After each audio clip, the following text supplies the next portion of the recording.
Please be seated.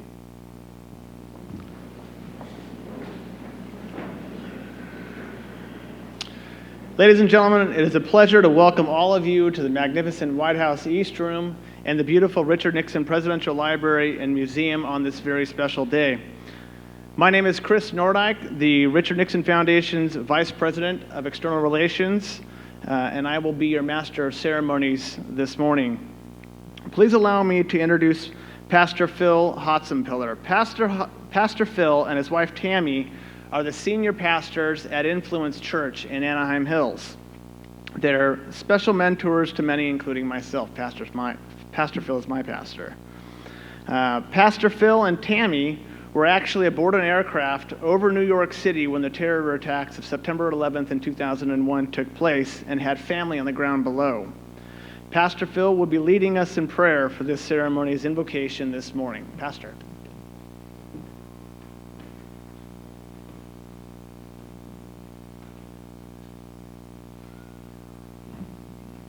Thank you, Chris.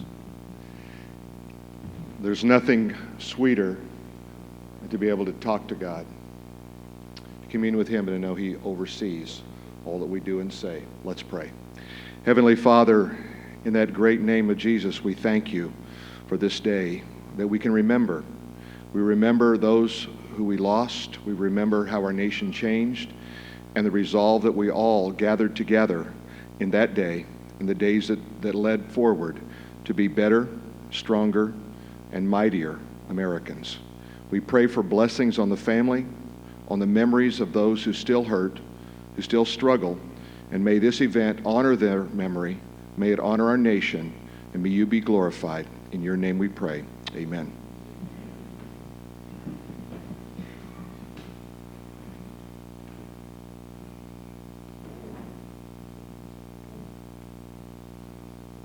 Thank you, Pastor Phil.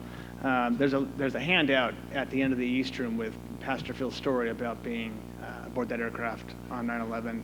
I encourage you to pick one up if you'd like to read it. It's pretty moving.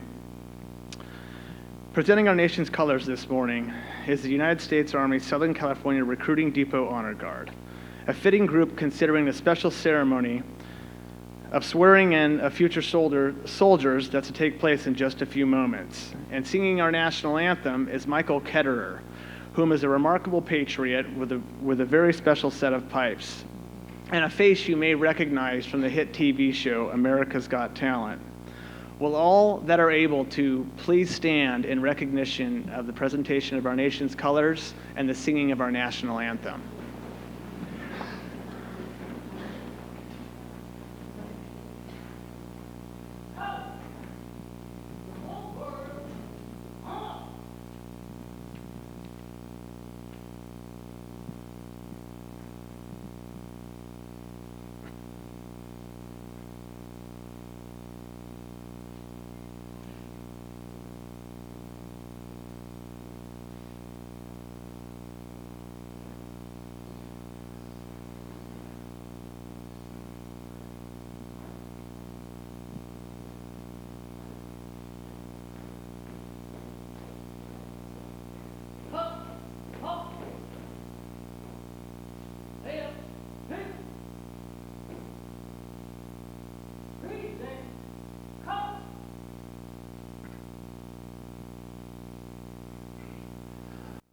Oh, say, can you see by the dawn's early light what so proudly we hailed at the twilight's last gleaming, whose broad stripes and bright stars through the perilous fight o'er the ramparts we watched were so gallantly streaming, and the rocket's red glare,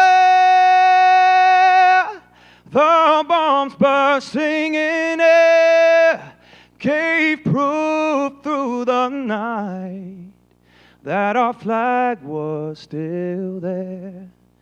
Oh, say doth that star-spangled banner yet wave the land of the free and the home of the brave. Carry, come.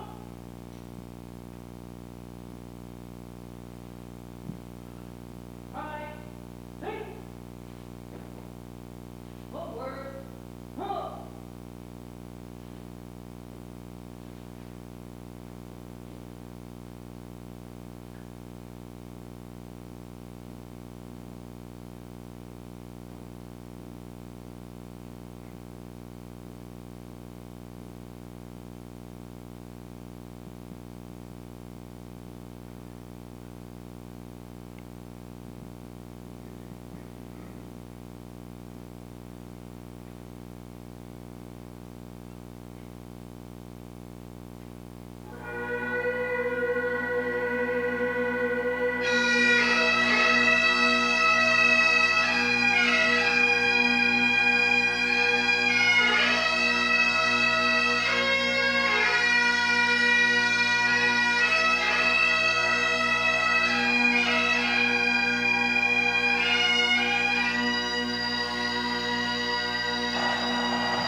Well, you all beat me to the punch. My next line is, please join me in thanking the Orange County Fire Authority Pipes and Drums, Pastor Phil Hudson Pillar, the United States Army Southern California Recruiting Depot Honor Guard, and Michael Ketterer for that spectacular portion of our 2019 Patriot Day commemoration ceremony. I think we could do another round of applause.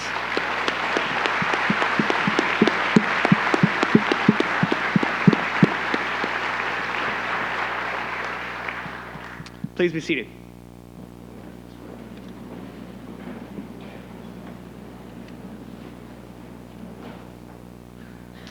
I would like to take a quick moment to introduce and recognize a few of our special guests this morning. From the city of Yorba Linda, we have the mayor, Tara Campbell. Mayor.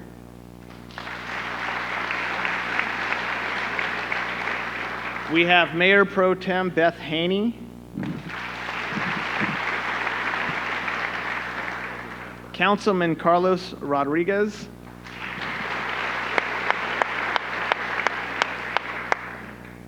The city manager, Mark Poulon.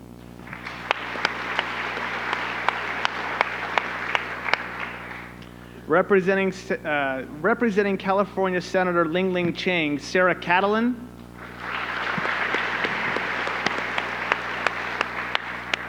Representing Assemblyman Philip Chen, Anthony Johnson.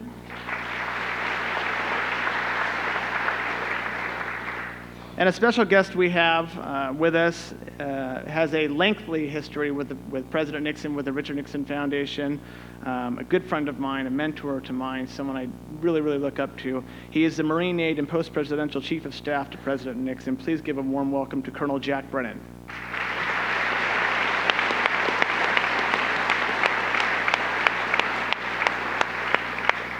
Thanks to all of you for coming, for your continued show of support and continued show of patriotism across the community and across the country. Each year on this day, we as a community come together here at the Richard Nixon Presidential Library to reflect on and remember the lives of the 2,977 Americans that tragically perished 18 years ago today.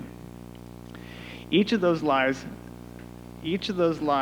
has been marked with an American flag meticulously placed just outside that window in our Pat Nixon Amphitheater late last night by the staff members here at the Richard Nixon Foundation. These great patriots offered to place the nearly 3,000 flags out of respect and honor to those that fell nearly 2 decades ago. And it's important to note that these staff members, some were very young, in fact, so young that they don't even remember 9/11, but yet they stepped up to the plate and wanted to make this special part of today's ceremony happen. So they painstakingly went out there and placed each one of these flags in observance of those that fell. What I would like to do right now is ask that all of you please stand in a moment of silence, recognizing those that fell. So please stand, and we'll just do a brief moment of silence.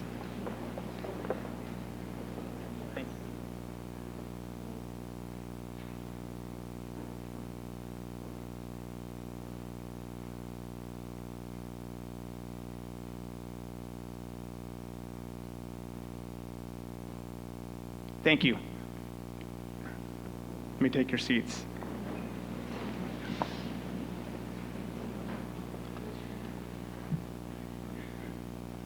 Today is also a time to honor the heroes of September 11th, 2001, and the heroes that continue to protect our safety and our essential freedoms. I will ask everyone here today to thank those who put on the uniform in a moment. But first, I think it is fitting to allow everyone to be part of a very unique ceremony. It is a ceremony of heroes, a ceremony of sacrifice, a ceremony of commitment, and a ceremony that is incredibly poignant to be taking place today here at our annual Patriot Day commemoration. Leading and explaining this ceremony will be United States Army Captain Patrick Sweeney. Captain Sweeney.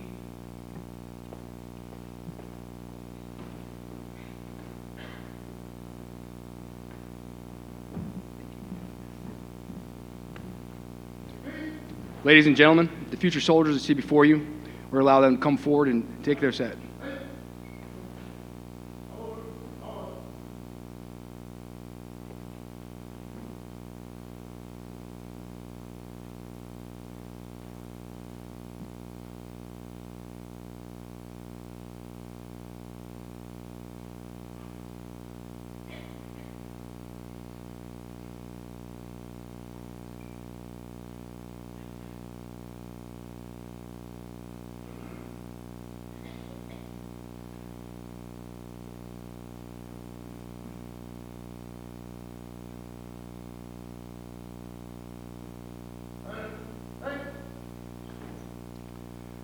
These future soldiers come from all walks of life.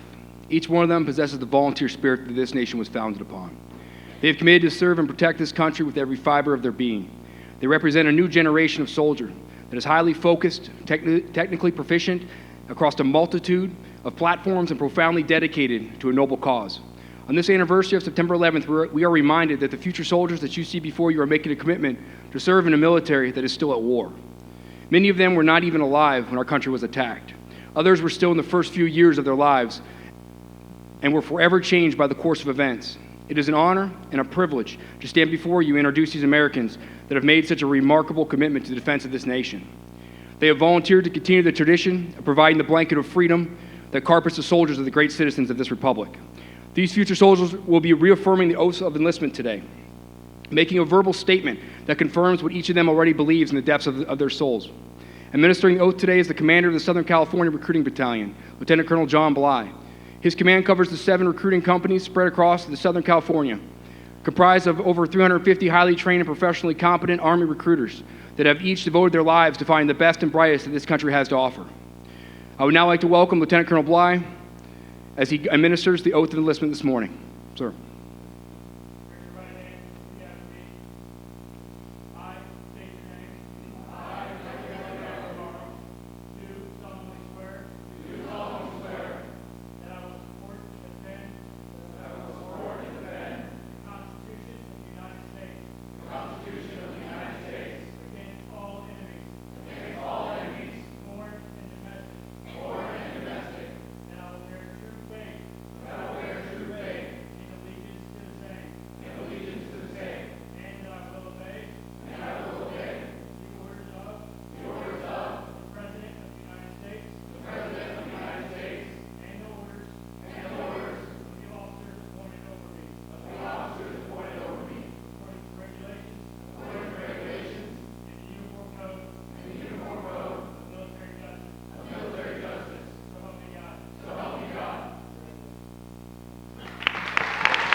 Captain Sweeney, thank you. Colonel Bly, thank you. Brave new soldiers, thank you. Now, I think it is incredibly appropriate to ask everyone to thank our men and women that put on that uniform each day for all of us protecting America. May I please ask that our just sworn in soldiers, all service members, all veterans, all police, all firefighters, and all first responders in the room please stand and be recognized.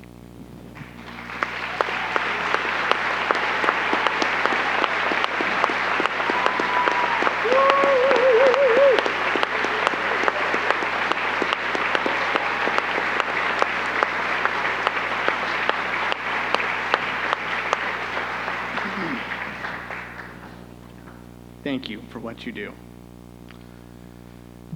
Ladies and gentlemen, our first guest speaker has dedicated his career to public service over decades. As a high school teacher, a reserve police officer, an Orange County supervisor, California State Assembly member, and now as Orange County's district attorney. Please join me in welcoming District Attorney Todd Spitzer.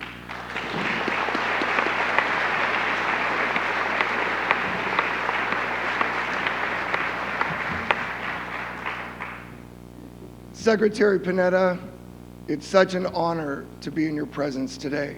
Thank you for your service to our country, sir, and we're so honored to have you here today. My friends, 18 years ago, I watched the towers crumble like you did. I know where I was, I remember what I was doing, and I remember who I was with. I remember the tears I shed with my wife as our 2-year-old was in the house, who's now 20. And for the first time in my adult life, I felt as if I did not know how to protect my family. I was a member of the Board of Supervisors. We had a meeting that day, and we were concerned about attacks on Orange County and John Wayne Airport. We watched the towers crumble. It was our modern day Pearl Harbor. It was one of the saddest and most instrumental days in my life. I will never forget it. None of you will forget it. My heart right now is actually pounding out of my chest, quite frankly, and I speak for a living, right? And the reason it is because I watched towers crumble 18 years ago. I watched thousands of people leave a structure, fearing for their lives. And I watched thousands of first responders run in to save them. Today, in our presence, 18 years later, we witnessed history. We saw a group of men and women who are to your right, who don't have lines on their faces or bags under their eyes. They're kids. I mean, to your right and left are high school kids who were not born yet. In your presence today are young men and women who are now going to be willing to run into any place, anywhere, anytime, at all times of the day or night, without regard to their own personal safety, to protect one thing: the Constitution of the United States. They took an oath this morning. I've taken this oath many times. My fellow elected officials have. So have the sworn police officers and firefighters. I'm sworn to protect and defend the Constitution of the United States against all enemies, foreign and domestic. I will listen to my commanding officers. I will put my country first. I will put people above myself and my own personal safety. I will lay my life on the line. I will do it for something so esoteric as a piece of paper that began with one of the greatest presidents, our first president, who adorns us with his portrait today, George Washington. Secretary Mineta has been such an honorable member of our government in so many capacities. And there's so many people in this room today who have served our country. And you now see there are people today who will continue to serve our country. Doesn't it strike you as amazingly odd that we could all watch the towers crumble? We could understand the danger of being a first responder. And yet these men and women, young people, no lines, no bags, young, they signed up voluntarily. No one forced them to do this. I want you all to know, as an elected official in this county and somebody who has been a frontline police officer, I don't know you, but I am so grateful for what you did today. These people here are so forever grateful. They know where they were on September 11th, 18 years ago. They know how they felt. And I want you all to know those feelings that they felt on September 11th, 18 years ago, have never left us. They've never left us. We understand it every single day. This country is worth fighting for. This country is worth protecting. In 1934, Sinclair Lewis wrote a book called It Can't Happen Here. It was about fascism in Europe. Today, I am scared for our country. We have people subscribing to socialism, people who are jeopardizing our government, people who don't want hard work and the American way to be what built this country. There are people willing to give up what this Constitution stands for and what men and women who have left their sweat and their blood and their tears on the battlefield have fought for. When I walked in today, I looked at all of you, the civilians in this room, the patriots, and I'm so proud and so thankful that you came here today to watch this, to witness this, and that I'm in your presence. We are Orange Countyans, many of us. We are Americans, and we represent the strongest and the most powerful and the most important nation and set of principles in the entire world, in the entire history of the world. And we will fight for that. We will stand up for it. We will preserve it. And we will continue to support always people like you who are doing that on our behalf. So God bless you. God bless America.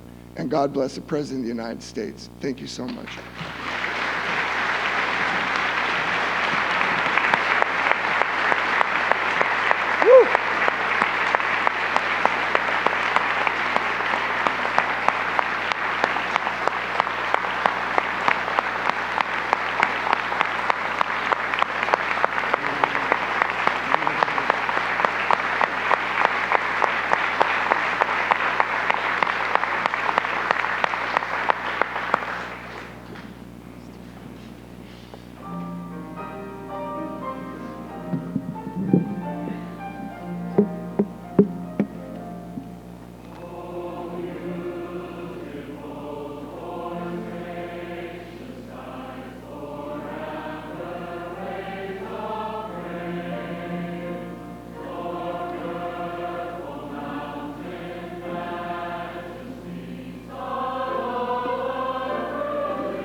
Thank you, Mr. Spitzer. Our next guest speaker is relatively new to Orange County, but we have had the opportunity of having his participation in this ceremony 2 years in a row now.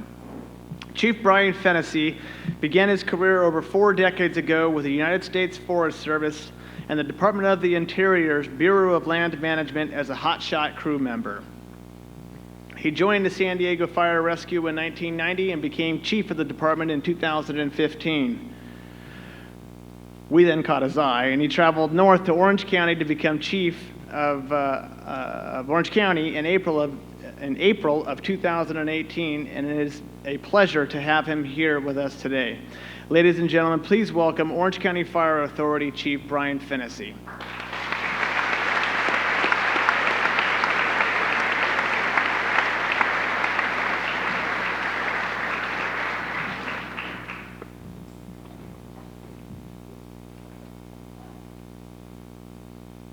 "18 years ago today, at 8:46 in the morning, a hijacked airliner slammed into the North Tower of the World Trade Center in Lower Manhattan. It was the beginning of a day that changed our world forever. Today, we honor the 2,977 lives taken by the brutal attacks of September 11th, 2001. Men and women went to work that day, never anticipating an attack on their workplace or against this country. Children, the youngest who was 2, were taken from their families in an act of hate. In just 1 hour and 42 minutes, a reign of terror claimed innocent lives. But in the midst of the chaos that ensued at the Twin Towers, the Pentagon, and on a plane over Pennsylvania, acts of heroism, courage, and compassion rose up. Without hesitation, firefighters went into the burning buildings in New York to do what they pledged to do: save lives. They climbed up flights of stairs while thousands ran down to safety. After the South Tower collapsed, New York City Fire Captain Patty Brown, likely the most decorated firefighter in the nation, was rescuing people with his crew in the North Tower. He was ordered to evacuate. Captain Brown radioed back, "I refuse the order. I'm on the 44th floor, and we have too many burned people with me. I'm not leaving them." At the smoke-filled Pentagon, Lieutenant Colonel Ted Anderson carried 2 injured people away from a burning building. Then he re-entered through a broken window to drag out 2 more injured employees, one whose clothes were on fire. Anderson went back inside the building 3 times to rescue victims. And we must remember the courage of the passengers aboard Flight 93 who knew about the earlier attacks on the World Trade Center. They decided to fight back against their hijackers and charge the cockpit. Their actions most certainly saved countless lives by forcing the plane to crash in a field in rural Pennsylvania instead of its intended target. The bravery of firefighters, law enforcement, military, and everyday citizens saved lives. While the intent of the attacks was to intimidate and destroy and replace freedom with fear, just the opposite occurred. The spirit of a resilient nation emerged, outraged, engaged, and unified. September 11th has shaped who we are, how we live our daily lives, and what we believe in. The horror, images, and anguish of that fateful day are seared into our memory forever. Though we can never erase the pain of losing these precious lives, we can honor their sacrifice and resolve to live a better life, live a life of courage, of compassion, and of service. We owe it to the victims of 9/11 to continue to share the story so as a nation we never forget. In the fire service, we will never forget the 343 firefighters who were killed in those 2 doomed towers. We remember the 23 New York City police officers who were lost. We remember the 37 Port Authority police officers who were killed. We remember the 125 civilians and military personnel killed at the Pentagon. We remember. And we remember the 2,449 civilians in the Twin Towers and on the planes who perished. September 11th, 2001 will always be a fixed point in the life of America. Earlier this morning, we dedicated the OCFA 9/11 Memorial that features a steel beam that was once part of the Twin Towers. It's a reminder to us as firefighters how strong our resolve is, that every day we are still willing to put our lives on the line to save others. While our nation will never be the same, we are better and stronger as a result of all we have experienced. Before the attacks, America stood for freedom, justice, and opportunity. Today, these values are further ingrained in the fabric of who we are as a country. We'll always honor the victims of 9/11 and the heroes that emerged, and we will never forget their sacrifices. Thank you, and God bless America.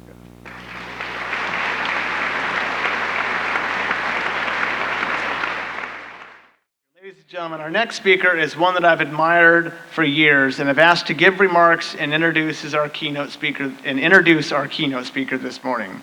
He is a dedicated community service leader that has put on the uniform day in and day out here in Southern California since becoming a deputy to Orange County Sheriff Coroner Brad Gates in 1989. After more than 30 years of service to his fellow citizens in the department, he picked up the torch, so to speak, to fill in those shoes of Sheriff Gates, a mentor to him, when he was sworn in as Orange County's 13th sheriff just this past January. Ladies and gentlemen, please welcome Sheriff Don Barnes.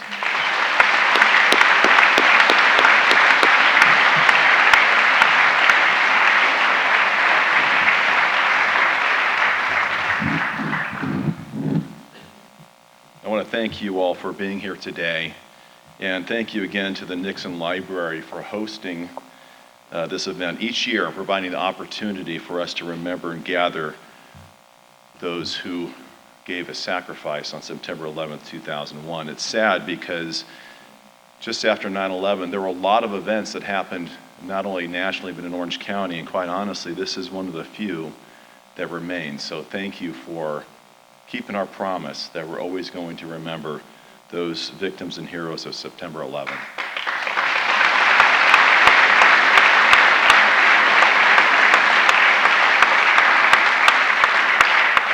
I do have to tell you, though, the highlight of today was being witness to this oath, the swearing in of our newest members of our armed services. We seldom get to see the faces of those who serve us abroad, and what a privilege it was for us to be here today, to see the commitment you've made, to witness you, men and women of character, and for having the courage to defend and honor this country. We're so proud and grateful for your service.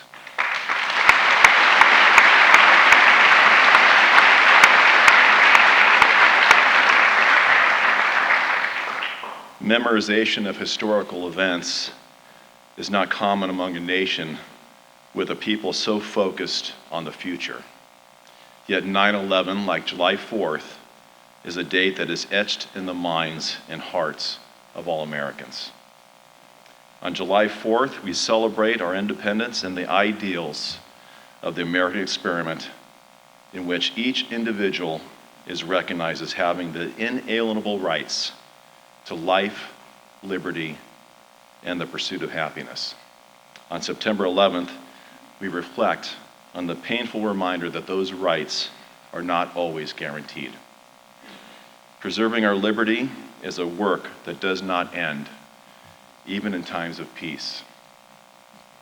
The attack by a foreign terrorist on 9/11 speaks to the fact that the freedoms we enjoy continue to be viewed with disdain by evil ideologies.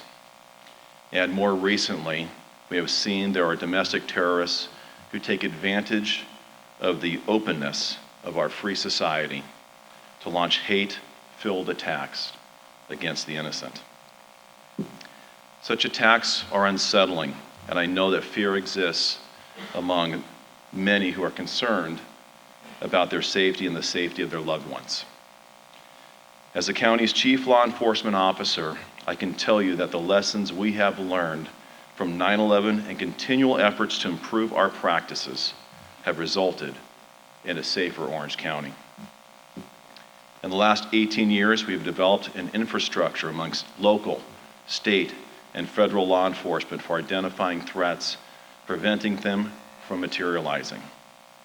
We have upgraded our emergency response protocols and improved the way we train. We have worked to glean from 9/11 and other tragedies so that we can better preserve the safety and freedom for the public we serve. Even with all that law enforcement has in place, our neighborhoods cannot fully be secure until each citizen meets their responsibility to be an engaged member of the community. Simply put, we need your help. If you see something, say something. Reports of suspicious activity are extremely helpful in preventing threats from materializing.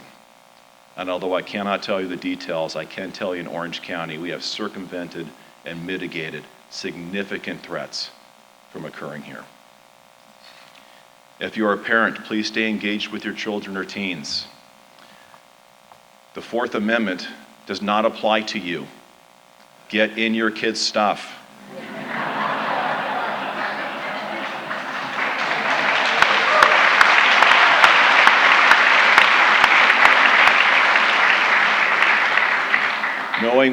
Know what they're doing on the internet, knowing who their friends are, knowing what they're doing on social media is all key to helping them grow to be productive adults. I have heard too many times from parents who have waited too long to find out what their kids were involved with and are unfortunately bearing a child. Remain vigilant. Be aware of your surroundings and actively engage with our community. That goes a long way. The work between law enforcement and residents will ensure Orange County remains a safe place to live, work, and raise a family. A former president, I can't say the name because we are in the Nixon library, once pointed out that of all the national anthems of the world, ours is the only one that ends in a question. Oh, say does that star-spangled banner yet wave over the land of the free and the home of the brave. The heroes of 9/11 and the brave men and women of our armed forces who have fought valiantly and died courageously since that day have done their part to ensure the answer to that question is a profound yes. On this day, let us also commit to doing our part to keep our star-spangled banner flying over the land of liberty and with justice for all. Thank you very much.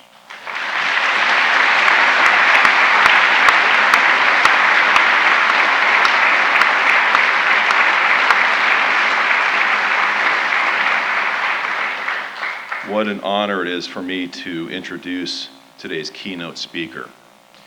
And to put this in perspective, on 9/11, what Secretary Mineta did was not found in a book, was not on a checklist, was not on a protocol manual. The leadership he portrayed to safeguard and save our country and bring thousands of our citizens safely to the ground may never be truly realized, sir. Your acts of heroism and leadership are a testament to what our country is founded on. Thank you so much.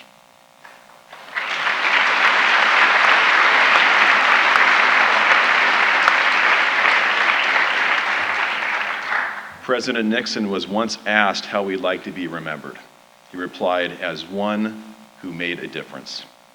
Secretary Norman Mineta is a man who has made a profound difference.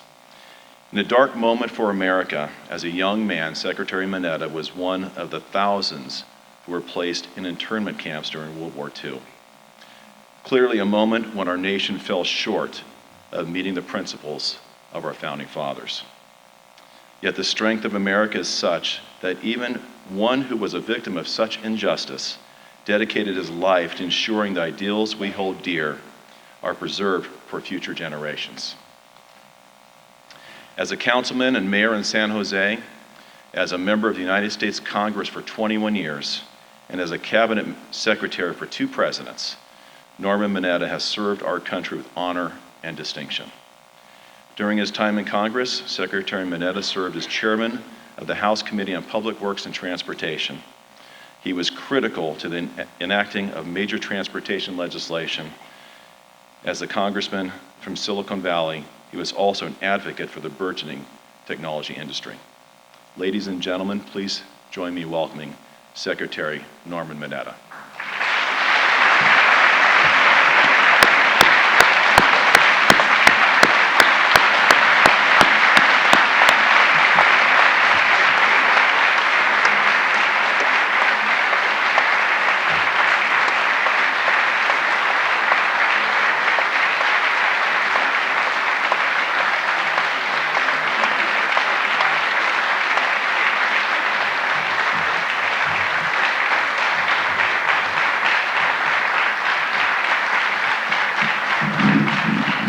I used to be that tall to be able to reach the microphone.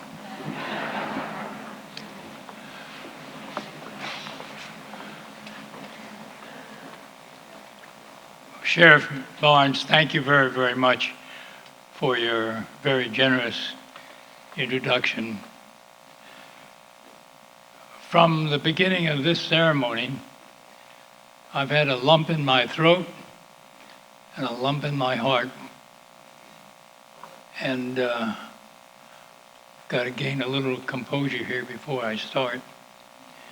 But I want to thank all of you for taking time from your own very busy schedules to be part of today's Patriot Day recognition of September 11, 2001. And I want to thank the Nixon Library, the Nixon Foundation, and all of its officers and staff and board for supporting this kind of a annual reflection of the significance of September 11, 2001. And I also want to thank very much the recruits who were sworn in today. I want to congratulate you and thank you for your commitment, for your resolve to do your duty to this great country with integrity. And we look forward to hearing and watching your accomplishments as you pursue your career in the armed services. So thank you again very much for your commitment.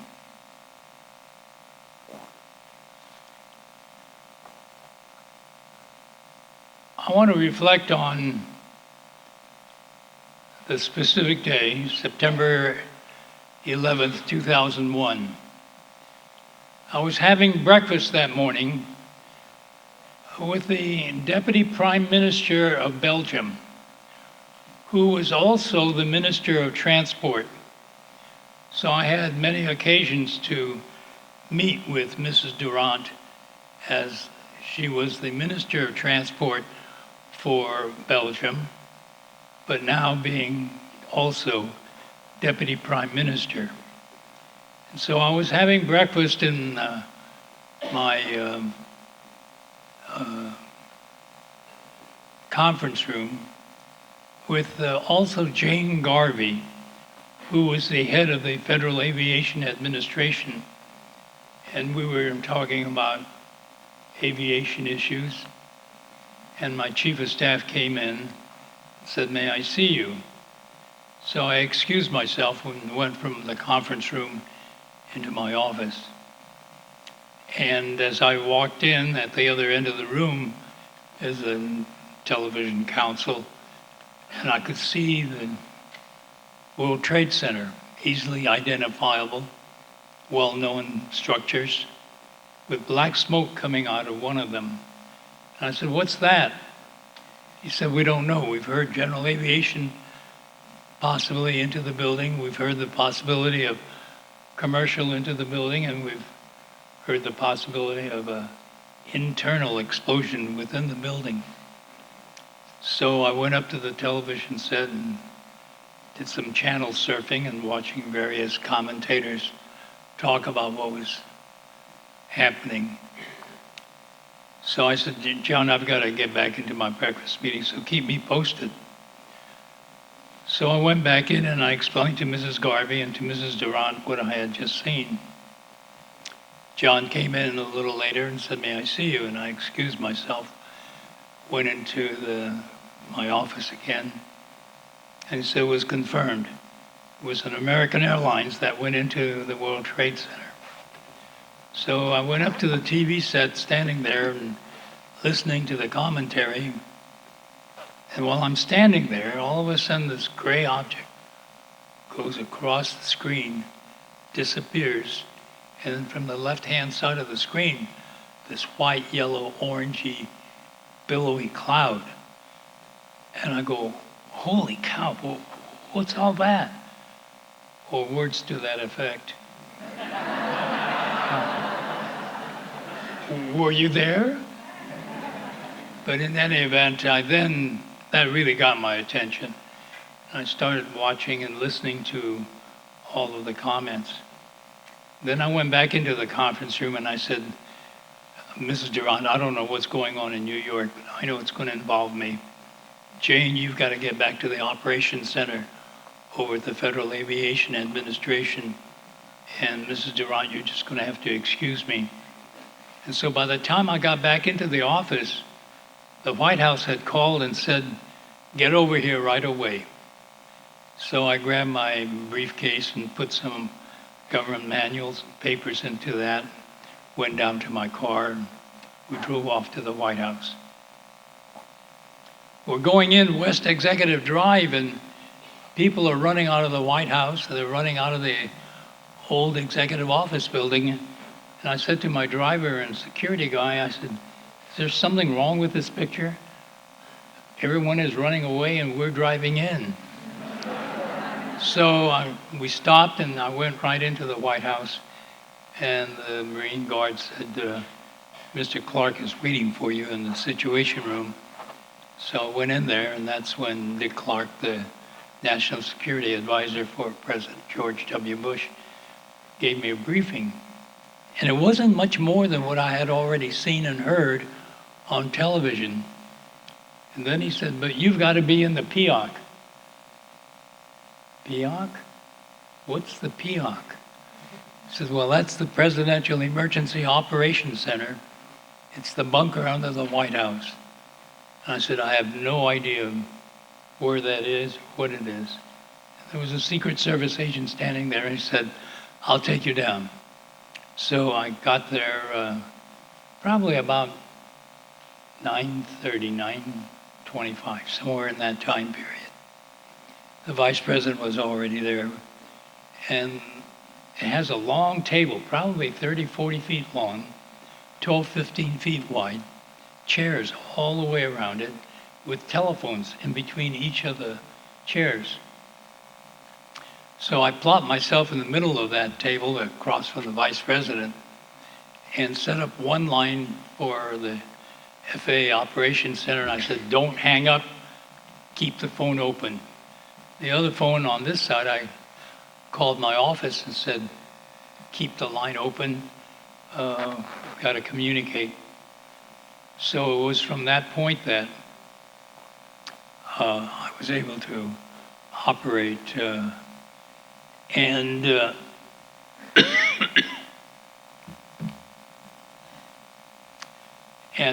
so during the time I was sitting there, a military assistant said to the Vice President, "There's a plane coming towards D.C.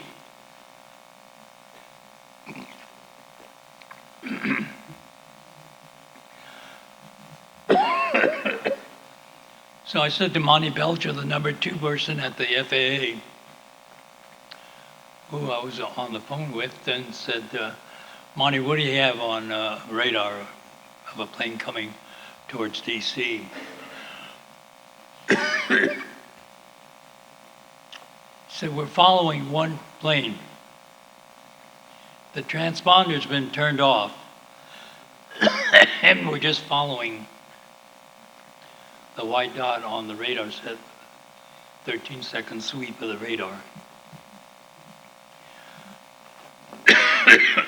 Excuse me.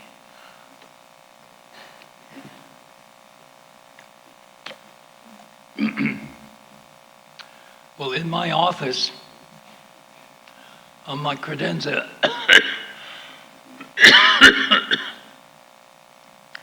I had a monitor outline of the 48 states, Alaska, Hawaii, and it was just peppered with dots. I took my mouse and put it on a dot. Flag would come up. UA 123, United Airlines, flight 123. And then it would say B752, Boeing 757, Series 200. And then next it might say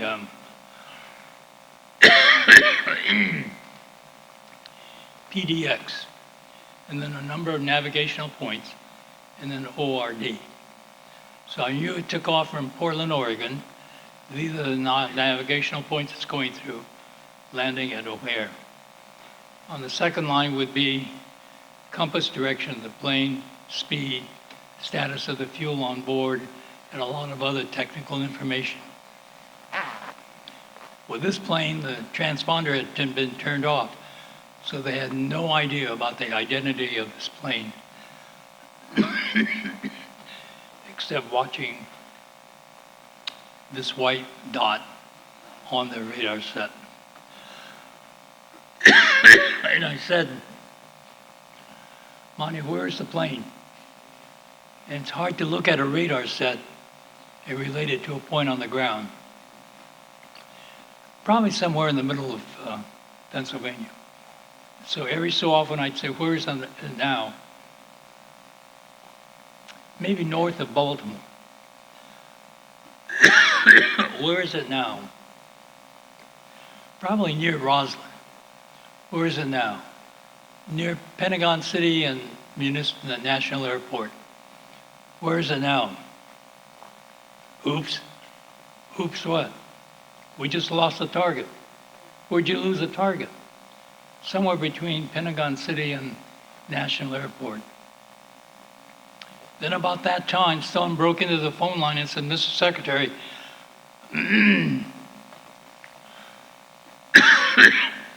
we just had a phone call. Oh, great. Thank you very much.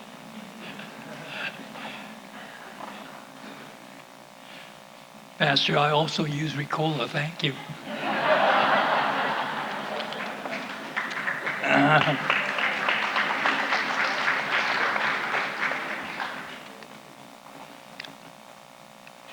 And they said somewhere between Pentagon City and National Airport. And when the phone call broke in and said, we just got a call from an Arlington County police officer saying he saw an American Airlines go into the Pentagon.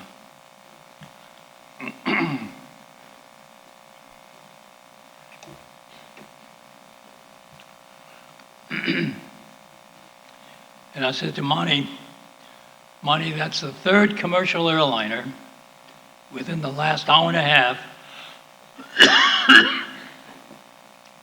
that's been used as a missile. We don't know what's going on. In the military, they have something called a stand down.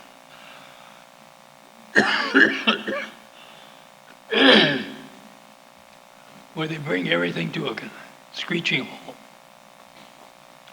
Remove some element of what they're doing to try to figure out what's going on. And I said, we're going to have to do our own stand down. And at that point, there were 6,438 airplanes over the United States. I said, we're going to bring them all down. And Monty said, we will bring them all down per pilot discretion.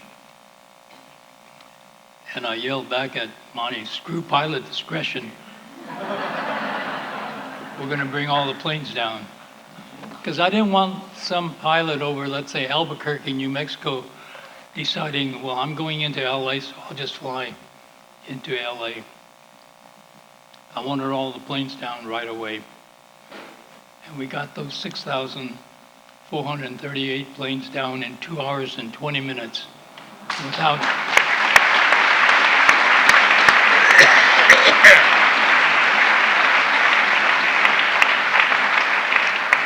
safely and without incident. That coordination between the air traffic controllers and the pilots and the flight attendants in the airplanes, because they had to prepare their passengers to be landing at airports that they didn't know where they were going to be. And so the tremendous amount of cooperation that took place at that point brought these planes down safely and without incident. And yet we found box cutters on planes in Austin, Texas, and some other locations. So when you think about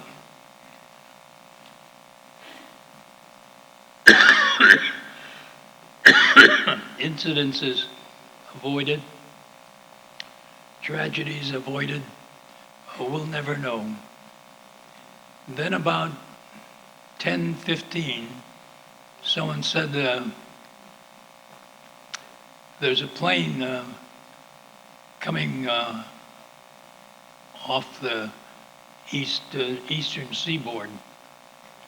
And Al-Qaeda always used to talk about military icon, economic icon, and political icon.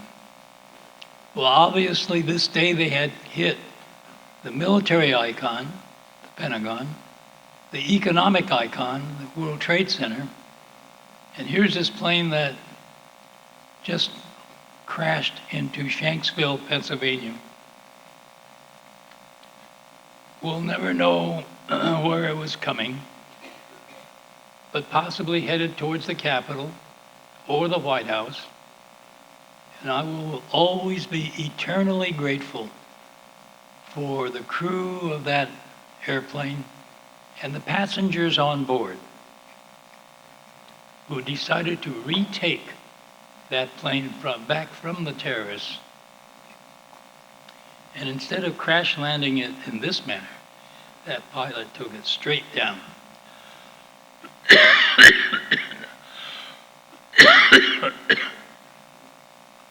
That hole in that ground was no wider than the wingspan of that plane. And yet, we'll never know, except that, as I said, will always be eternally grateful for the people on Flight 93.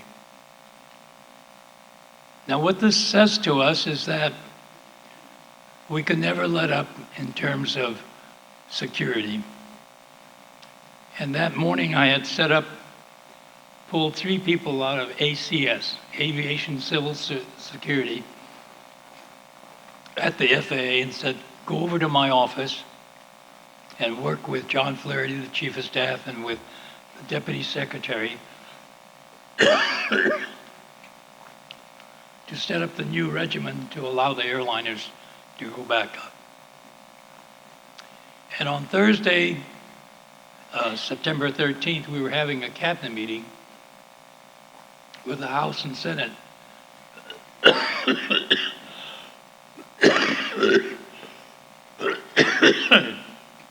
Excuse me. Republican and Democratic leadership. And towards the end of that meeting, Congressman David Bonnier from Detroit said, Mr. President, we have a very large population of Middle Easterners in Michigan and a very large population of Muslims. And they're very concerned about all the rhetoric in print media and the electronic media about banning Middle Easterners and banning Muslims from traveling, even to the point that they're talking about rounding up Middle Easterners and Muslims and putting them in internment centers. And President George W. Bush said, David, you're absolutely correct. We're equally concerned about all that rhetoric, and we don't want to have happen today what happened to Norm in 1942. Now, at that point, you could have knocked me off my cabinet chair with a feather when the president said that. But it showed his commitment. And on Monday, he met with a very large group of Middle Easterners and Muslims at the Islamic Study Center on Massachusetts Avenue. And he said, we know who did that last Tuesday. It wasn't loyal Arab Americans, Middle Easterners. They were not faithful followers of Muslims, Islam. They were terrorists, and we're going to go after them. And as you will recall, that was his mantra for his 2 terms in office. In latter part of September, there was a shooting in Arizona. And they apprehended the killer of the person who, as a result of that shooting. And they asked the person, why did you kill this person? He said he looked like the enemy. He was a Sikh. He had a turban, leg dressing, and simply because he looked like the enemy, this man was shot and killed. And again, President George W. Bush met with a large group of South Asian Indians and Sikhs and said, we're going to pursue to justice any hate crimes that occur. And so all of these things are part and parcel of what we have first responders doing day in and day out. And we set up the Transportation Security Administration, TSA. We started essentially with 5 people, and in less than 1 year, we had 67,000 new employees. It was the largest mobilization of any new federal agency since World War II. Now, admittedly, we didn't know how to line people up. So I called Disney and said, can you help us line people up at airports? And they sent us 3 people on their own dime. And there are 429 commercial airports. And the leader of the group came to me on the second day and said, you know, once you've seen one airport, you've seen one airport. Because you can't take a cookie cutter approach and say, okay, let's use this program in Dallas, let's use it at Atlanta, let's use it at Resume Speed, Iowa, because every airport is different. So they ended up sending us 13 people on their own dime to try to analyze 429 commercial airports, figure out how to line people up. As I said, we went up to 67,000 new employees. And how do you want to make sure they're properly trained? And I called Marriott. And I said, you know, you folks are really good in customer service. And I'm wondering if you would do some of that magic with our new TSA employees. And again, they stepped forward and did this in, I think it was 11 central locations across the country as they prepared our new employees for their tasks. So every day, I thank first responders and those who have been responsible ever since September 11th, 2001. We have not had any major kind of terrorism strike any of our facilities, transportation facilities. And that is not by accident, that's by design. And so again, I thank everyone who's been involved in this, regardless of whether it's transportation related, to all those for the men and women in the armed services, the men and women in law enforcement, first responders across the country, and to our new recruits. Thank you very, very much.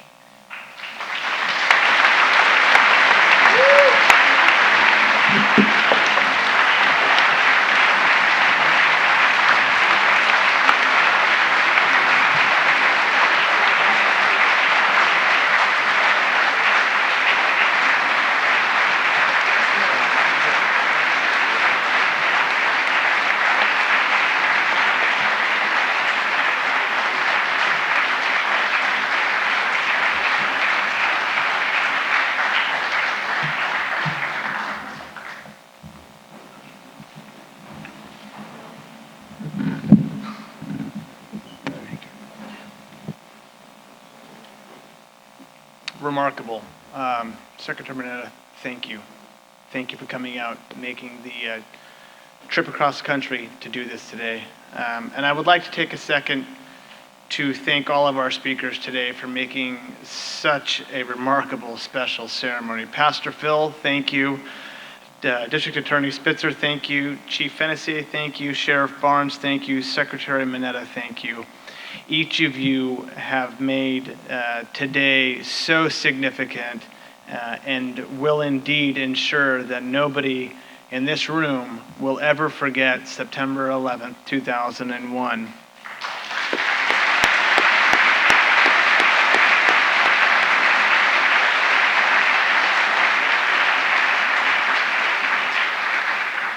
We will close today with Mike Short and Chuck Jay's rendition of the Battle Hymn of the Republic. Gentlemen, take it away.